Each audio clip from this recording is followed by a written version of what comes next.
आगे हमारे पास है amongst the inorganic compounds the iodides and the thiocyanates are the most soluble. In the case of the alkali metal halides, the solubilities are in the order Mi, Mbr, Mcl, Mf. ठीक है, and the uni-negative polyatomic polyatomic क्या कहते हैं anions such as the ClO4 and NO4 BF4. ठीक है are generally more soluble in the liquid SO2.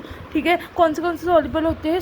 ClO4, ठीक है, NO3 negative, ठीक है, and BF4 negative are generally more soluble in liquid sulfur dioxide and the salts of the multi negative anions such as SO4 2 negative, SO3 2 negative are practically insoluble. Most of the ammonium, thallium and the muric salts are soluble. It is an excellent solvent for the covalent compounds. Many covalent substances like the halogens, ठीक है, inner halogens IBr, ICl, phosphorus halide PCl3, PB3, oxyhalides, ठीक है, of the sulfur, phosphorus, ठीक है, and the halides are soluble in it. Metals are insoluble in liquid sulfur dioxide. Amongst the organic compounds, the aromatic hydrocarbons and the alkenes, pi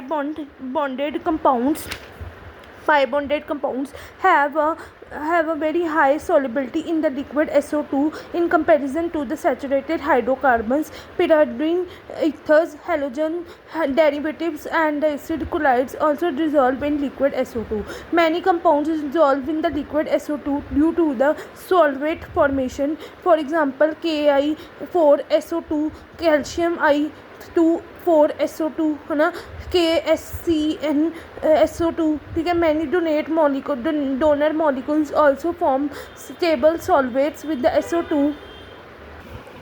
इसमें उन्होंने बताया हुआ है कि मंगे से इनऑर्गेनिक कंपाउंड्स में कि आयोडाइड्स और थायोडाइड्स मोस्टली सॉल्युबल होते हैं. In case of alkali metal halides में solubilities are in the order Mi, पहले आयोडीन होगी, फिर ब्रोमाइड होगी, फिर क्लीन होगी, फिर फुलीन होगी, फिर उसके बाद uni negative polyatomic anions ClO4, NO3 negative BF4 are generally more soluble in liquid sulphur dioxide. Salts of multi negative anions such as SO4 2 negative, SO3 2 negative are practically insoluble होते हैं. Most of the ammonium, thallium and the muric salts are soluble होते हैं.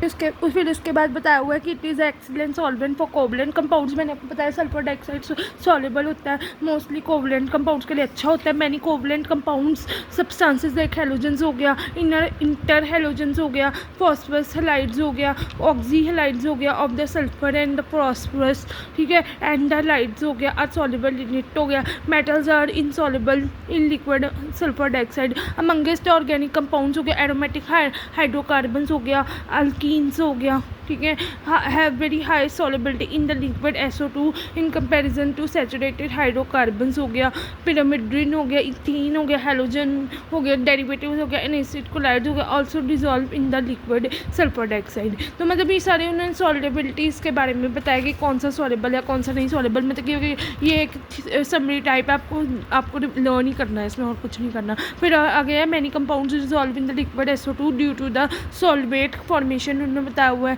ठीक है, many donor molecules also form stable solvates with the SO2 बताया हुआ है. ठीक है, फिर आगे हमारे पास है pure SO2 is sulphur dioxide is a poor conductor of electricity. जैसे SO2 का बना SO2 प्लस SO3 2 नेगेटिव. फिर the thionyl ion is analogous to the hydronium ion हो गया एंड द अमोनियम आइन, ठीक है, and the sulphide ion corresponds to the hydroxy OH and the amide हो गया ions in the aqueous solution and the ammonia system respectively.